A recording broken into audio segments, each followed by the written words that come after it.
오늘은 관계의 매듭입니다.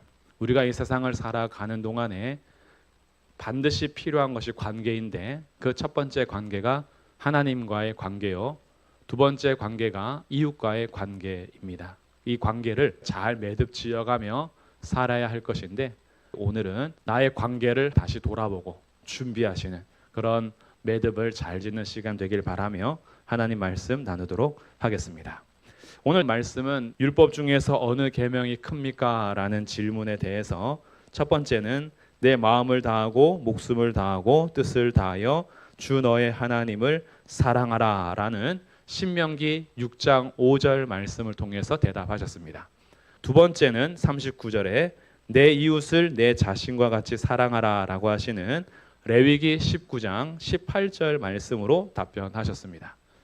그러니까 내 이웃을 내 몸과 같이 내 자신같이 사랑하라 라는 것도 구약의 율법에 기록되어 있는 것이요. 결론적으로 하나님을 사랑하라는 것과 내 이웃을 사랑하라는 이 두 계명이 온 율법과 선지자의 강령이다라고 구약 전체가 그것을 말하고 있다라고 가르쳐주고 있습니다. 율법과 선지자라는 것은 구약 성경 전체를 의미하는데 하나님을 사랑하라는 것과 내 이웃을 내 자신같이 사랑하라라는 이것이 구약 전체의 핵심이고 우리에게 중요한 메시지다라는 것을 가르쳐 주지요. 근데 우리가 매듭 짓게 할 때 오늘 점검해 볼 것은 이런 부분인데 우리가 세상을 살아가면서 관계를 맺을 때 그 중심은요. 항상 나라는 자아가 있습니다. 나라는 사람이죠. 그래서 우리들은 세상을 살아가면서 나의 인생 속에서 신앙생활을 하든 사회생활을 하든 모든 생활이 나 중심적으로 돌게 합니다. 내가 세상의 중심이죠. 내가 세상에서 밀려나거나 내가 속한 곳에서 내가 중심의 역할을 하지 못하면 그런 모습을 견딜 수 없어 합니다. 그래서 모든 생활의 중심에는 내가 있어야 돼요. 나라는 것이 우선순위입니다. 나라는 자아가 첫 번째예요. 이웃을 사랑할 때에도 내가 먼저입니다. 하나님을 예배할 때에도 내가 먼저예요. 가정에서도 내가 먼저고 사회에서도 내가 먼저예요. 그래서 어찌 보면은 우리가 이웃을 이야기하고 하나님 이야기하는 것 같지만 그 중심 깊은 곳에서는 항상 나가 먼저입니다. 하나님을 예배할 때에도 내가 잘 돼야지. 내가 먼저 은혜를 받아야지. 내가 뭔가 드러나야지. 내가 복 받아야지. 라는 것으로 항상 내가 중심이 되어 있고 이웃을 사랑하는 우리의 사랑의 행위 속에서도 내가 감춰지거나 드러나지 않으면 지속하기가 어렵습니다. 내가 섬기고 베푸는 것에 있어서 언젠가는 칭찬을 받든 인정을 받든 드러나서 거기에 대해서 뭔가 내가 보람을 느껴야 지속할 수 있지 계속 하는데 아무도 나를 인정해 주지 않거나 아무것도 드러나지 않거나 그 어떤 것도 나에게 보상이 없다 생각하면 하다가 지치는 것이 우리의 이웃 사랑입니다. 우리들은 이것을 인정해야 되는 거예요. 나가 항상 중심이기 때문에 우리가 나와 하나님과 타인에 대해서 우선순위를 매긴다면 세상에서는 그냥 항상 나예요. 관계가 하나님도 없고 타인도 없어요. 항상 자기 중심으로 삽니다. 그러나 우리 신앙인들은 그래도 우리의 인생이라는 바운더리 안에 하나님 없이 우리의 삶을 이야기할 수 없고 다른 사람 없이 우리의 인생을 이야기할 수 없기 때문에 나와 하나님과 타인이 항상 있어요. 근데 그 순서가 내가 1번, 하나님이 2번, 그리고 타인이 3번이거나 아니면 내가 1번, 타인이 2번, 하나님이 3번인 경우가 많습니다. 신앙생활 할 때도 내 이웃을 내 몸과 같이 사랑하라는 말씀, 하나님을 사랑하라는 이 말씀을 부정하지 않고 우리는 순종하려고 하죠. 그러나 순종하려고 할 때 항상 내가 우선순위고 그 다음이 하나님이 오든 이웃이 오든 합니다. 이것을 뒤집기라는 것은 사실 어렵습니다. 인정을 할 수밖에 없어요. 나 없이 내가 항상 하나님보다 밀리고 타인보다 밀리는 것에 있어서 견딜 수 없는 본성을 가진 것이 저희들인 거죠. 그래서 오늘 매듭 짓게 할 때에는 이 순서를 이제 바로 잡아야 되는데 우리의 본성이 좀 불편하더라도 왜 그렇게 살아야 하지? 라는 질문이 혹시 던져지더라도 우리는 올바른 매듭을 짓자는 것이 이번 주제의 말씀이기 때문에 우리가 이 세상을 살아가면서 관계를 할 때 올바른 매듭 짓기는 1번이 하나님, 2번이 타인, 3번이 나입니다. 이것이 올바른 매듭 짓기예요. 그러니까 하나님이 먼저여야 하고 다른 사람이 두 번째여야 하고 그 다음에 내가 항상 마지막에 있어야 그것이 하나님께서 성경을 통해서 가르쳐 주시는 올바른 관계의 맺기예요. 이게 쉽지 않죠. 그러나 방향은 알아야 돼요. 올바른 매듭이 뭔지는 알아야 돼요.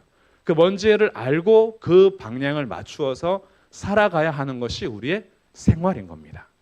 그래서 우리의 모든 삶에서 첫 번째 요구하는 것이 내 마음을 다하고 목숨을 다하고 뜻을 다하여예요.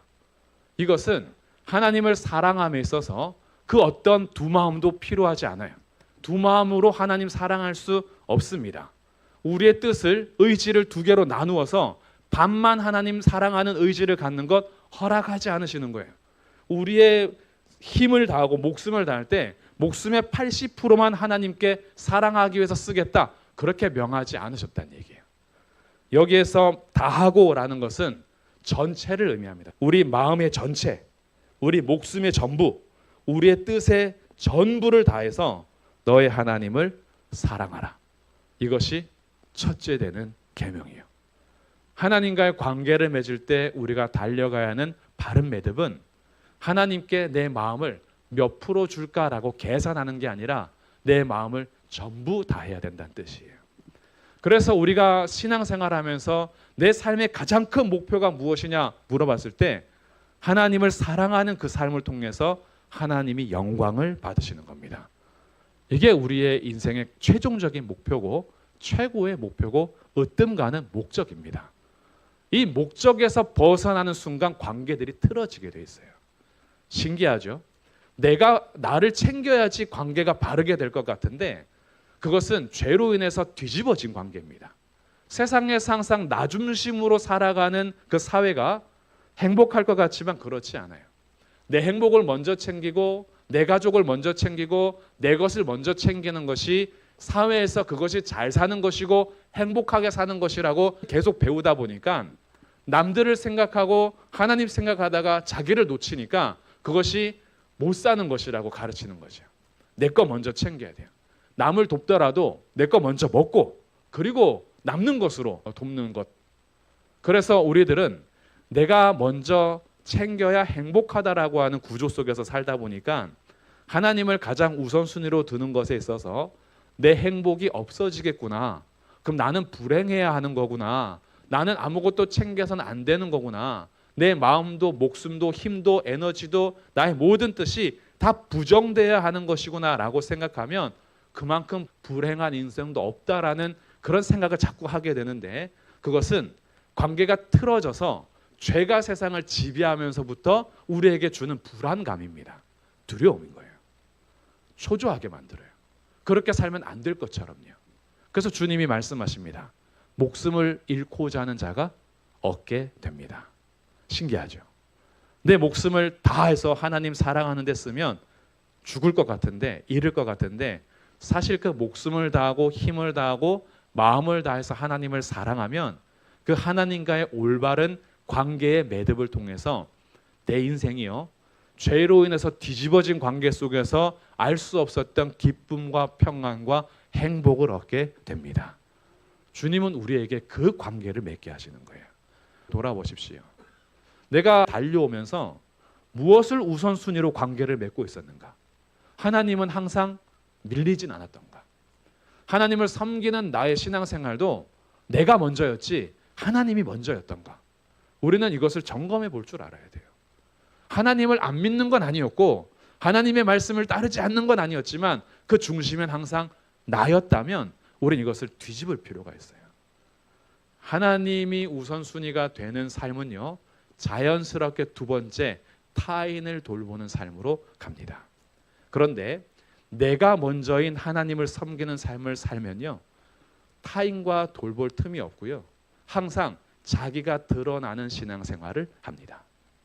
그래서 거기에는 다툼이 생겨요. 하나님을 잘 믿고 하나님께 순종하고 신앙생활을 열심인 것 같은데 그 삶의 열매를 보니까요, 타인과 불화와 다툼과 껄끄러움만 생겨요. 여기에는 하나님을 섬기는 것 같지만 그 섬김의 중심에 내가 있기 때문에 그렇습니다. 그래서 우리가 좋은 일을 하더라도 빌립보서 2장에서는 너희가 무슨 일을 하든지 하나님을 따르는 좋은 일을 하더라도 너희가 배워야 할 것이 있는데 그리스도 예수의 마음을 배워야 한다. 나보다 남을 낮게 여길 줄 알아야지. 좋은 일을 하면서도 우리는 항상 놓칠 수 있는 것이 내가 중심이 돼버리면요, 거기에서는 하나님을 섬기는 것 같지만 그건 나를 위한 것이었어요. 그러니까 문제가 생기는 거예요.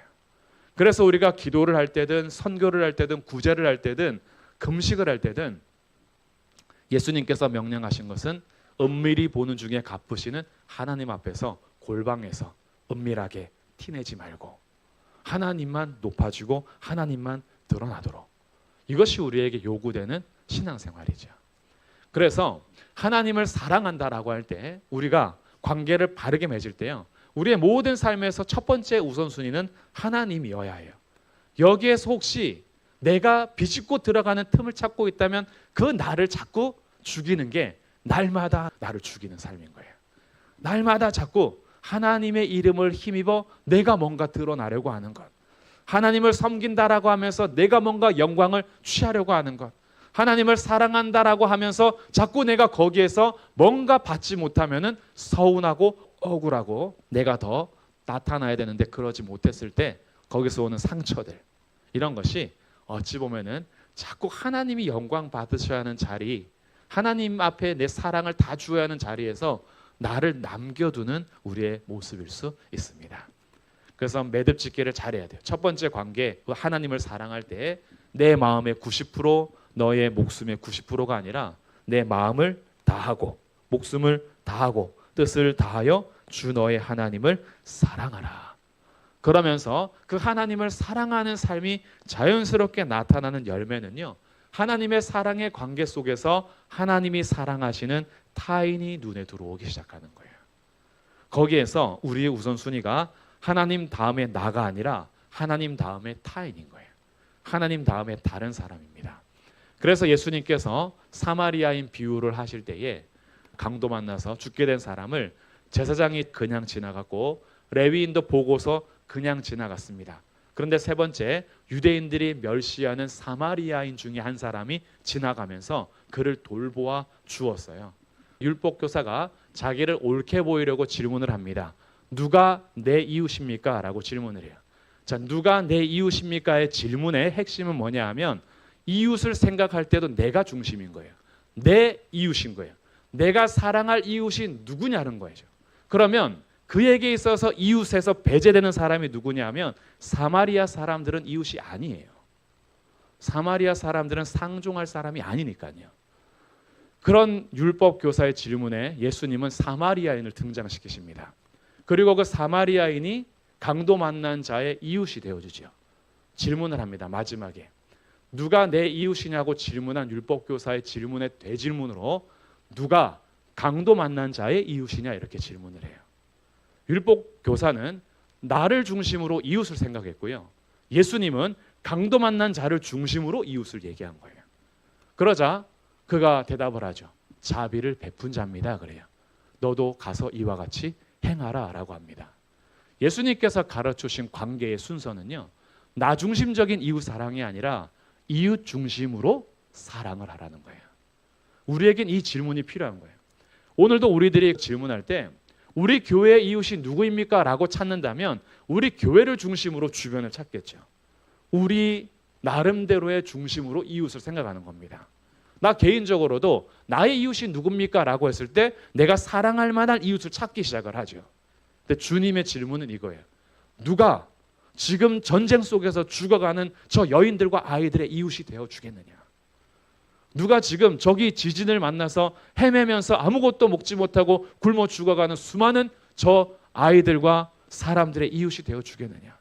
지금도 여전히 내란과 전쟁 속에서 죽어가며 물도 마시지 못하여서 고통당하는 자들의 이웃이 되어 주겠느냐?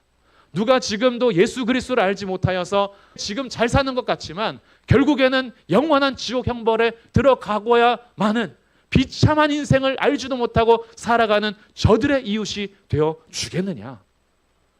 우리의 관점을 바꿔 주시는 거예요. 나 중심으로 이웃을 찾는 게 아니라 그들 중심으로 이웃이 되어 주라고 주님이 말씀하시는 거죠. 그래서 사랑의 관계를 맺을 때 순서가요, 나부터가 아니에요. 그뿐만이 아닙니다. 로마서와 고린도 전서를 통해서 음식의 문제로 교회가 분란이 일어났어요. 먹어도 되는지 안 되는지의 문제를 가지고요, 믿음이 강한 사람들과 믿음이 약한 사람들이 서로 비판하거나 비난을 했습니다. 먹어도 된다라고 하는 사람들은 저 신앙이 어려가지고 저 율법에 매여가지고 자유하지 못하는 것들 먹어도 그만인데 라고 비판을 했고요. 그리고 먹지 않는 사람들은 저 사람 어떻게 저렇게 하나님께서 명하시고 금하신 율법에 해당하여 부정한 음식을 먹고 있느냐라고 손가락질을 했습니다.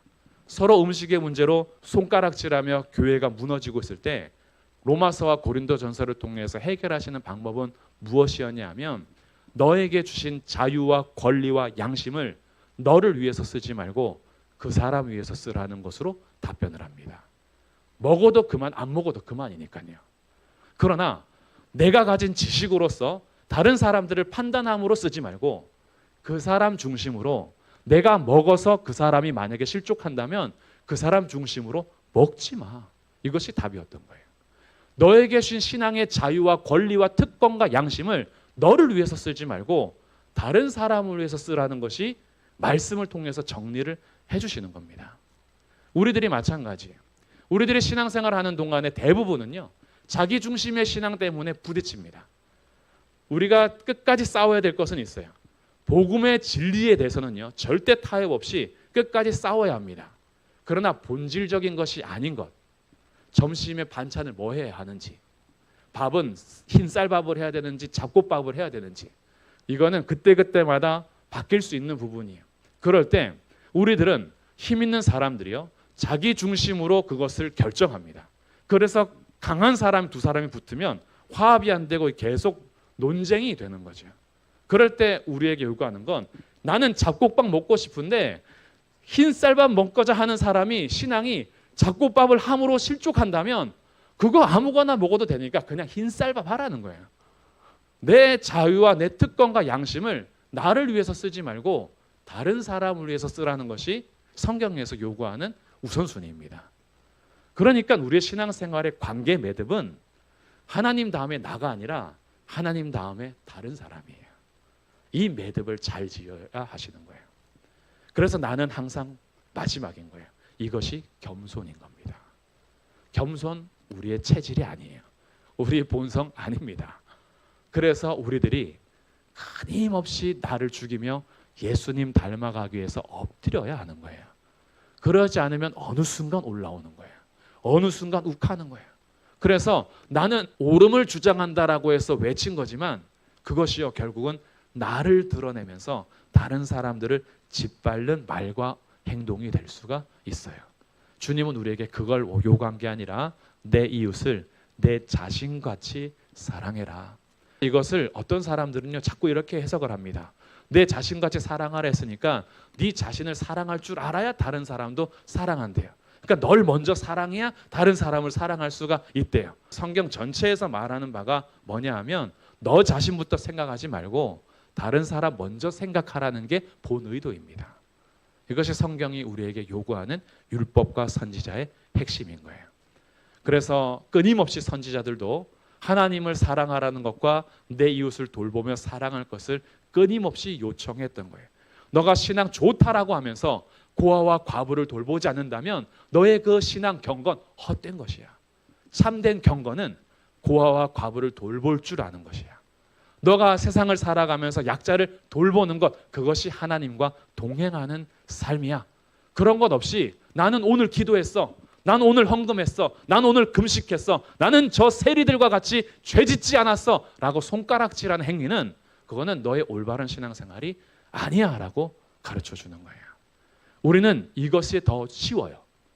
요구한 것을 해내서 나는 했고 너는 안 했고 편가르고 한 사람은 안 한 사람을 향해서 손가락질하는 것으로 나의 신앙을 드러내는 것이 훨씬 더 자연스럽고 편해요.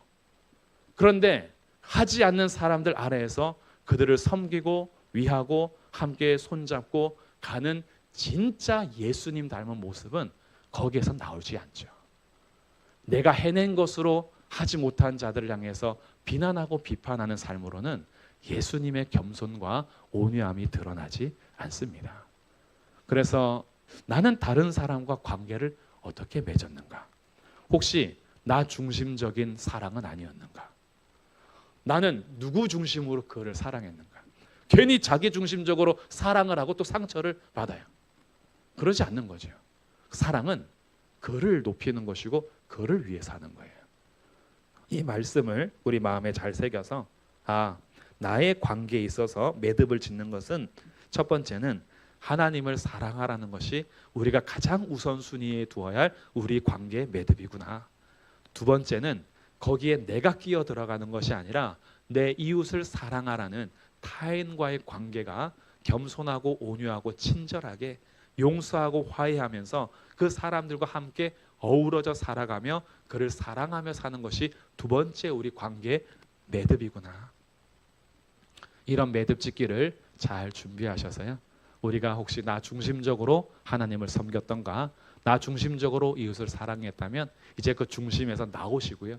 우리의 중심에 하나님과 이웃을 앞에 둘 수 있는 그런 삶이 되어 매듭을 잘 지으심으로 참된 행복과 기쁨과 평안과 즐거움과 열매를 맺으며 살아갈 수 있도록 하셨던 그런 관계의 은혜가, 열매가 성도들의 삶에 나타나시기를 주님의 이름으로 축복합니다.